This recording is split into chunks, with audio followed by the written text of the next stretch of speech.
कलीसिया और बुलावे का 5 तरीका। इस कार्यक्रम में आपका हार्दिक स्वागत है।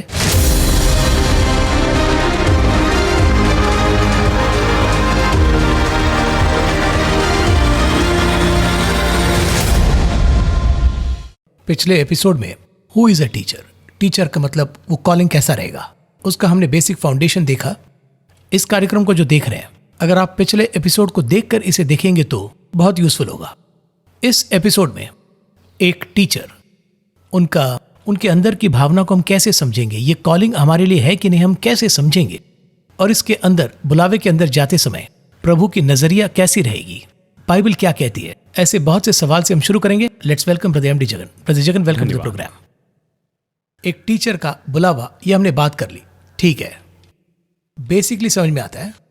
अब इसके अंदर जाते समय कैसे मैं बाइबल से इसे सीख कर एक टीचर को बाइबल कैसे सिखाऊंगा?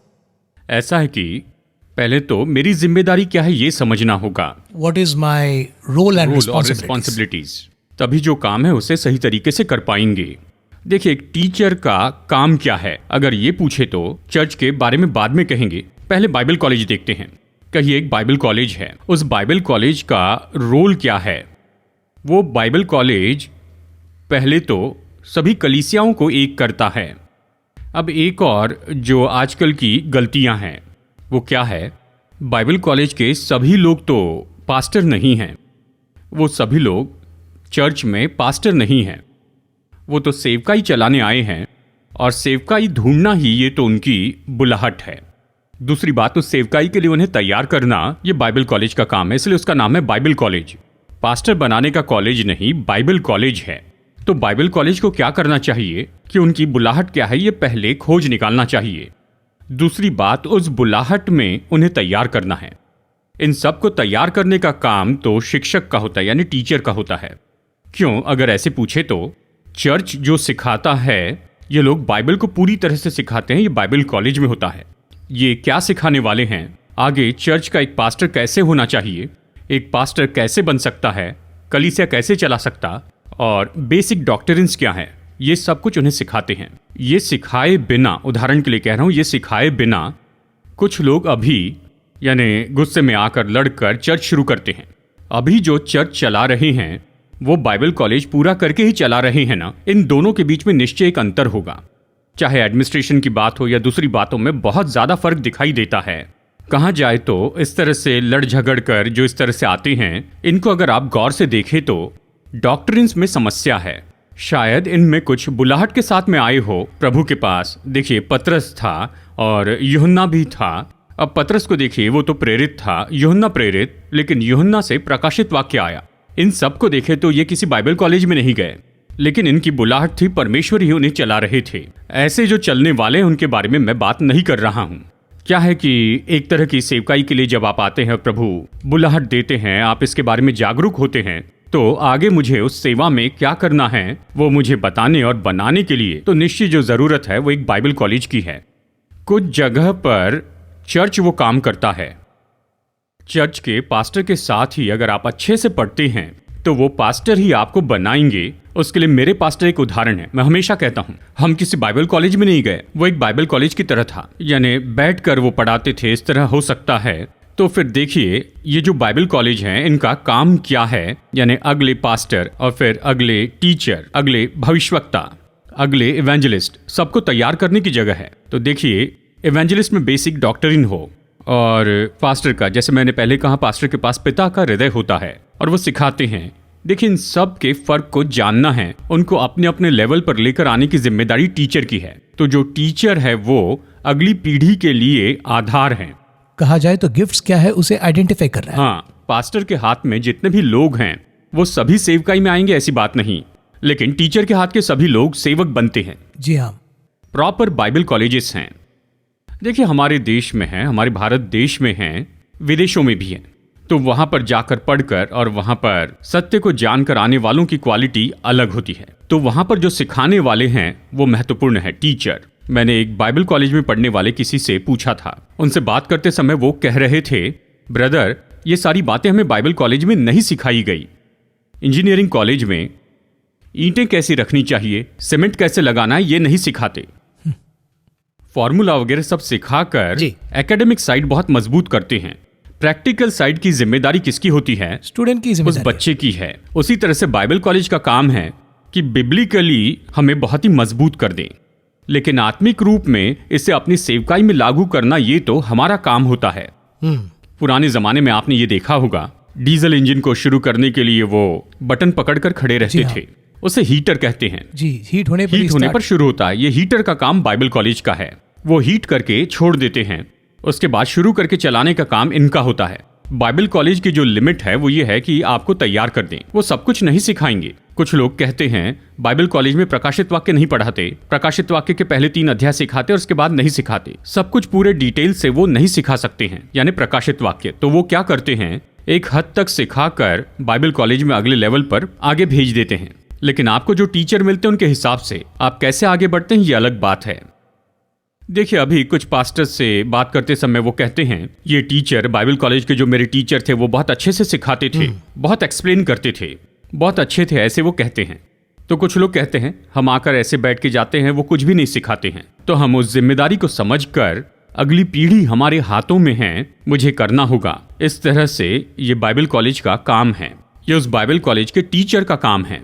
अगर वो अपना ये काम कर दे तो अगली पीढ़ी तैयार होगी। एक छोटा सा ब्रेक लेंगे। ब्रेक के पहले क्राइस्ट का मॉडल देख रहे हैं, अपोस्टल पॉल का मॉडल देख रहे हैं। बहुत ही हाई स्टैंडर्ड हम कह सकते हैं, बहुत ही डीप है। बहुत से लोग, यहाँ तक के अपोस्टल के बनाए हुए सेवकाई से ही कलीसिया ही स्टार्ट होता है। सो एक अलग एरा ही स्टार्ट होता है। ओल्ड टेस्टमेंट में हमें इस तरह का जो कैरेक्टर है वो कहाँ मिलता है? इसे उन्होंने कैसा टीच किया? क्योंकि ओल्ड टेस्टमेंट में भी न्यू टेस्टमेंट का लिंक बहुत से है। तो वैसे टीचर्स वो भी जैसा कि आपने कहा, वो कहाँ से सीख कर आए इसका कोई रिकॉर्ड नहीं है, लेकिन बहुत ही करेक्टली फॉलो किया उन्होंने। उस तरह का रोल मॉडल के बारे में हम अगर डिस्कस करेंगे तो अच्छा रहेगा। वो हम ब्रेक के बाद बात करेंगे।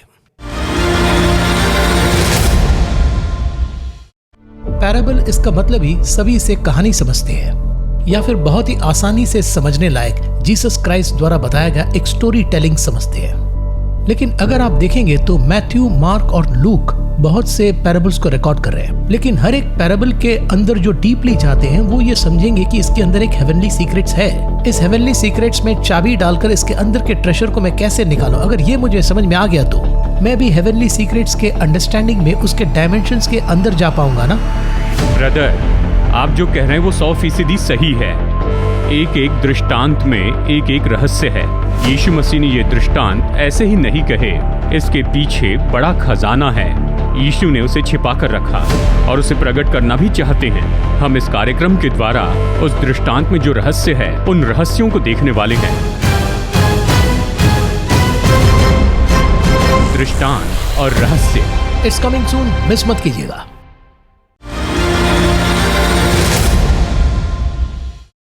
ओल्ड टेस्टमेंट में हम जो टीचर्स को देख रहे हैं वो थोड़े से अलग है। बहुत से विषयों को जब हम ओल्ड टेस्टमेंट में पढ़ते हैं उसमें टीच करने का जो तरीका है वो न्यू टेस्टमेंट में लिंक होके तो आता है, पर एक फर्क तो उसमें नजर आता है।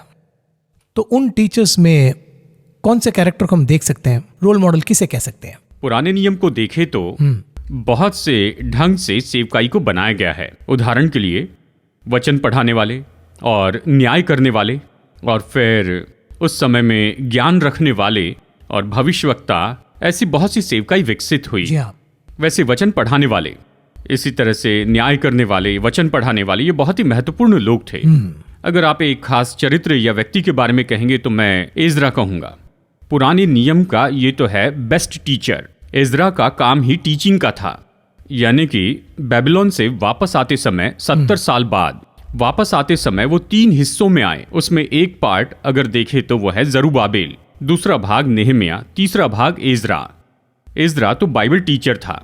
नेहमिया निर्माण करने वाला, जिसने भवन बनाया, उसने नगर निर्माण किया, अपने नगर को मजबूत किया, यानी वो शहर बनाता है, वो भवन भी बनाता है और फिर आत्मिकता में वो आता है। लेकिन उसके परे एजरा ही है जिसने उसके अंदर में आत्मिकता निर्माण की।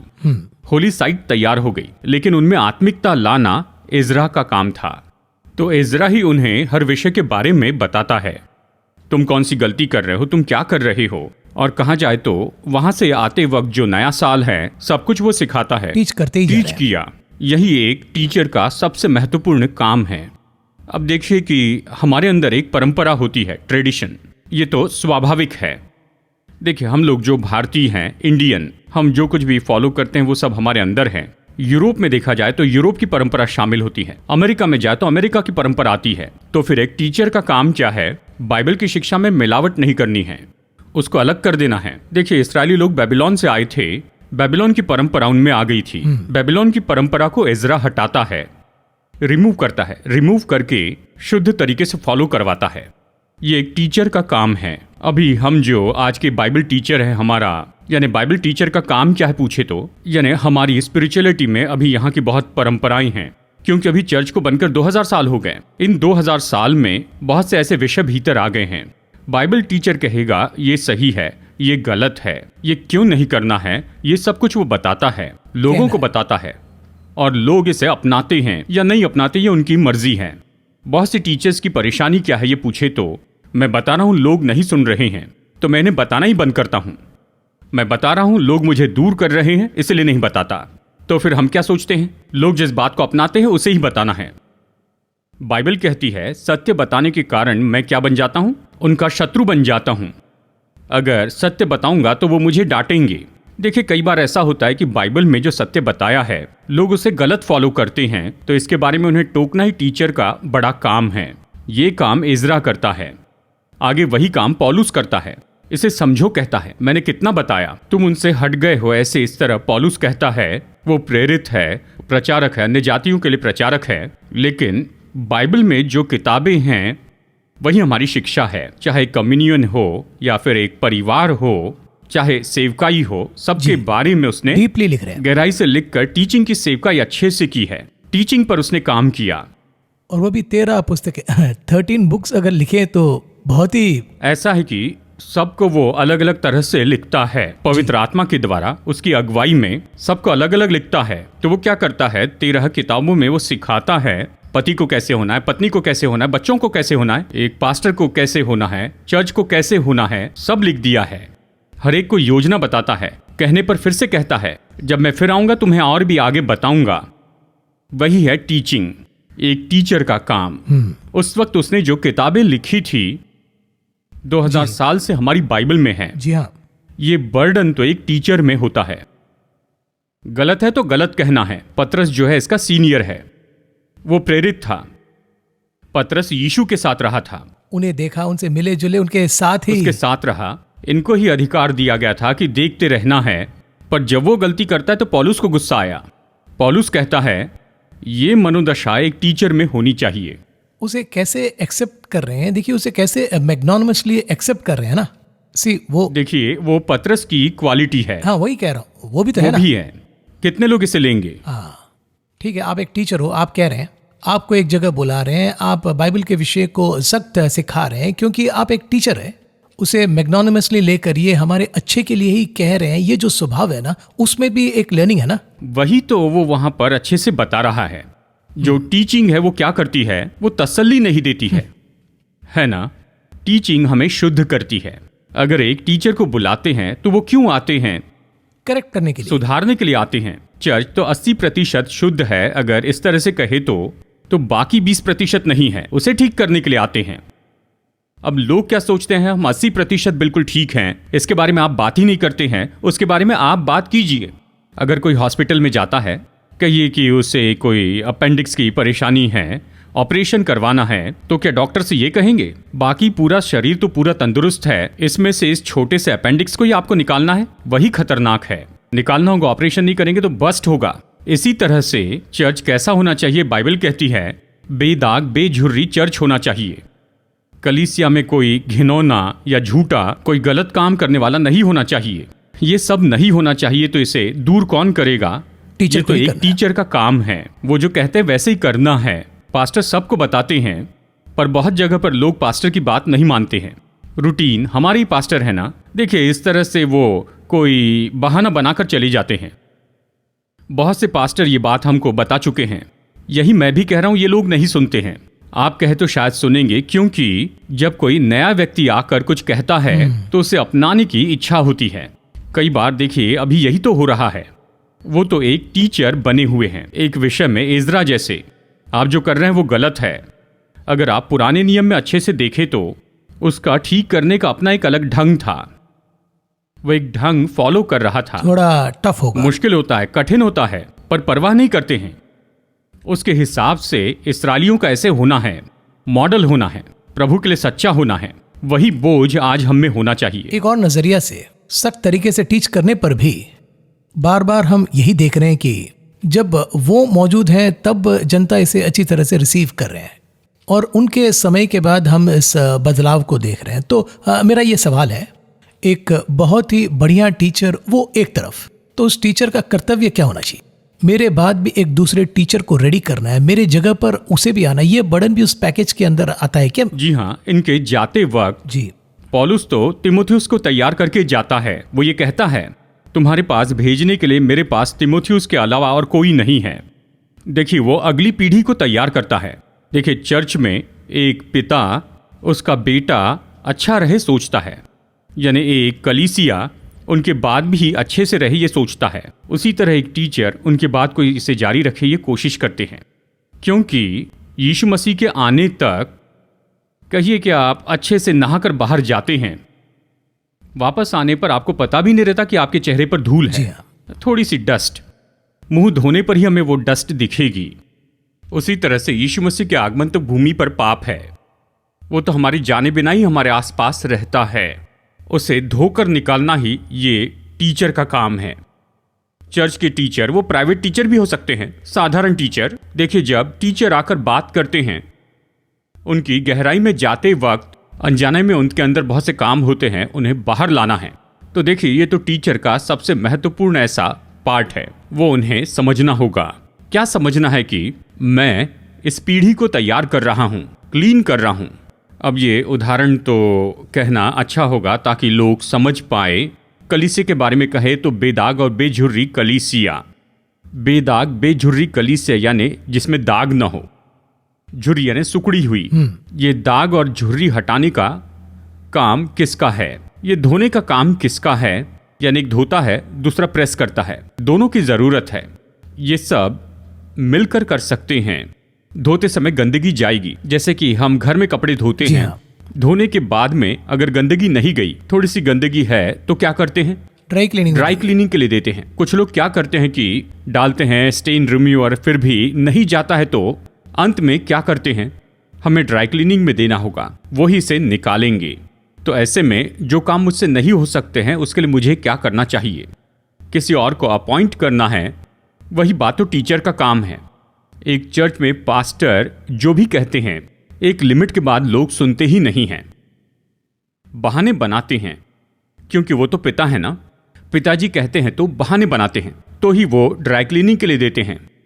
उसके बाद वो सौंप देते हैं 3 दिनों की मीटिंग, या हफ्ते में 5 दिनों की क्लास, 15 दिन की क्लास।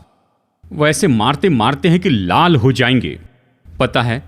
लेकिन सच जानते हैं, जैसे दाग हटाकर वो तैयार करते हैं ना, क्या आपने कभी किसी ड्राई क्लीनर को डांटा है? मेरे कपड़े मैंने भी कभी ऐसे नहीं धोए, इसमें अभी भी गंदगी कहाँ? क्या नहीं। बिल्कुल नहीं। उसी तरह से एक टीचर के कहने पर लोग मानते हैं।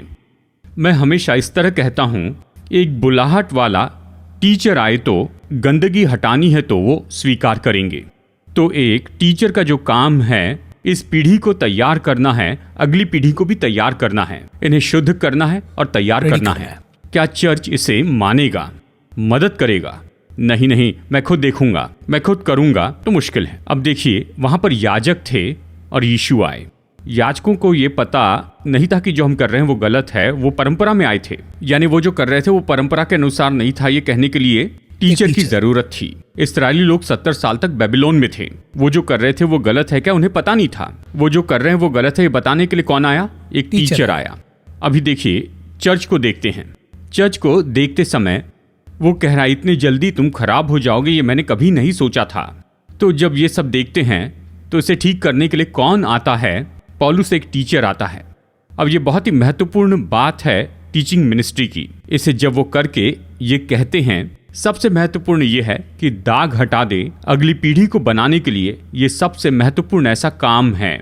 हमने बहुत सारे एपिसोड्स किए हैं कलीसिया और उसके 5 बुलावा इस हेडिंग में, और आज ये एपिसोड समाप्त होने वाला है। सो टोटली इसे अगर मैं समराइज करूं तो ये 5 सेवकाई भी बहुत ही मुख्य है। किसी को भी हमने बड़ा चढ़ाकर भी नहीं कहा, किसी की बुराई भी नहीं की। मैं ये समझता हूं कि दर्शकों की ओर से मेरा ये सवाल है, ये 5 सेवकाई में मेरा भी एक भाग है। पहले मुझे ये सोचना है, मैंने ये कार्यक्रम शुरू करते वक्त ही ये कहा था, मुझे एक बिलीवर से डिसाइपल बनना है, और डिसाइपल के बाद मेरे लिए कौन सा बुलावा है ये मुझे समझना है, और समझकर ऊपर आकर अगले स्तर पर मुझे जाना है।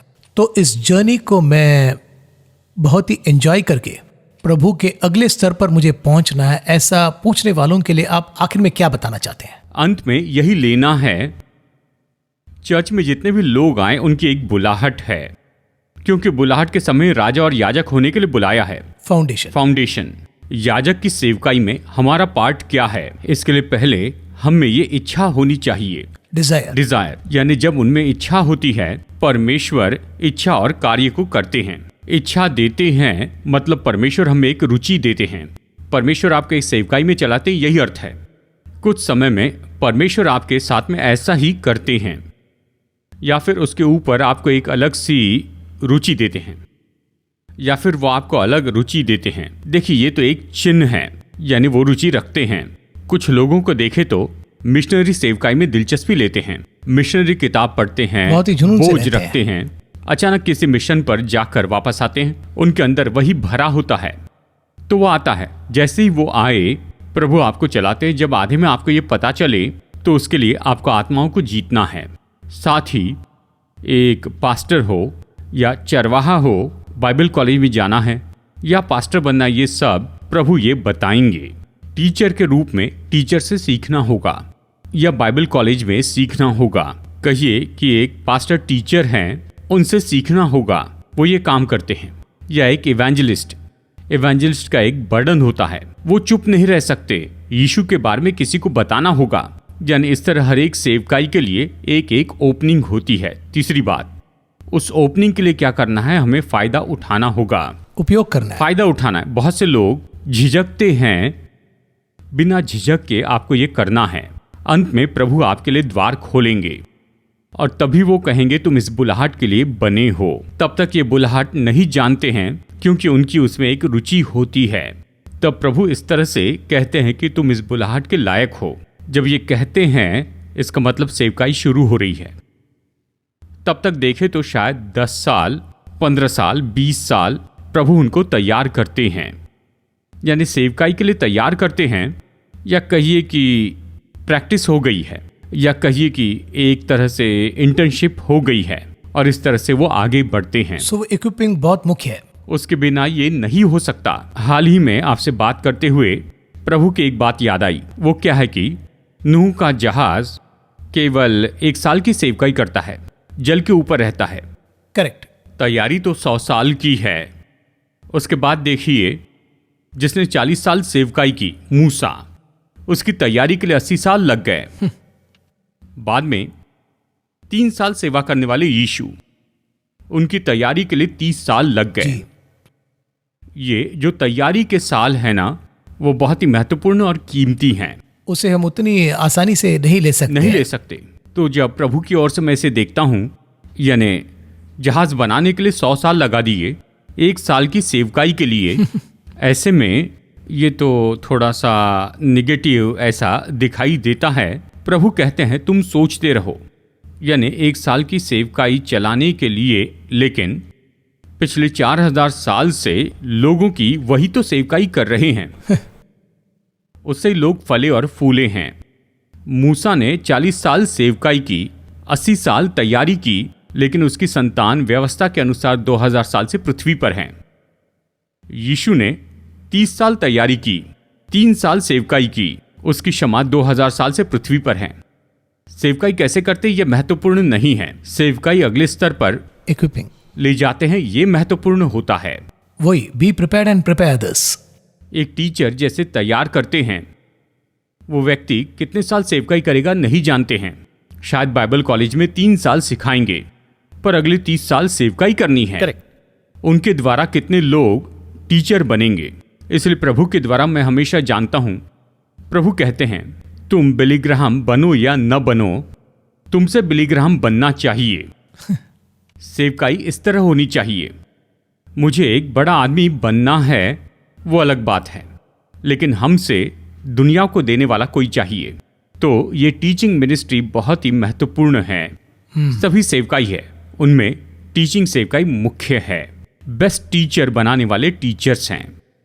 और आखिर में लगातार इस 5 बुलावे को लोग देख रहे हैं। कार्यक्रम समाप्त होने जा रहा है और कहा जाए तो ये सीजन भी खत्म हो रहा है। आखिर में मेरा सवाल ये है कि इस 5 सेवकाई में मेरा भी पार्ट है, ऐसा दर्शक पूछ रहे हैं और इसी वजह से वो लगातार देख भी रहे हैं। उनके लिए प्रार्थना करना हमारा कर्तव्य है। इसके अंत में मेरा अनुरोध है कि आप ज़रूर प्रार्थना करें।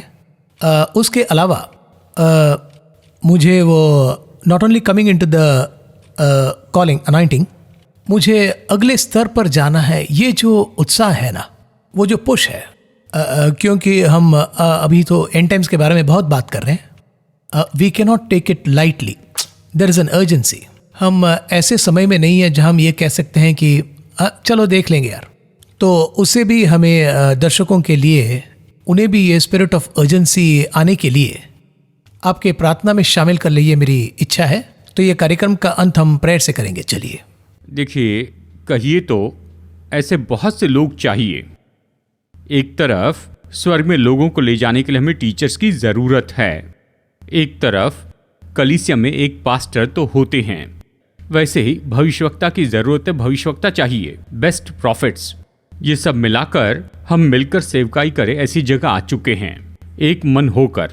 तो चलिए प्रार्थना करते हैं। भले पिता, सर्वशक्तिमान परमेश्वर पिता, इस समय आपकी करुणा से ही आपने हर एक को बुलाया है। ये आपकी बनाई सेवकाई है, इसलिए आपने एक बड़े समूह को आपने अलग करके रखा है। चरवाहे हो या शिक्षक हो, आप ही ने इन्हें बनाया है और ये सब महान काम के लिए उपयोग किए जाएंगे। इसीलिए आपकी स्तुति करते हैं। उसको समझकर चलने के लिए, अंत तक खड़े होने के लिए हे परमेश्वर आप हमें सामर्थ दीजिए। इस प्रोग्राम के लिए आपकी स्तुति करते हैं। हर एक को आप आशीष दीजिए। यीशु के नाम में मांगते हैं पिता, आमीन।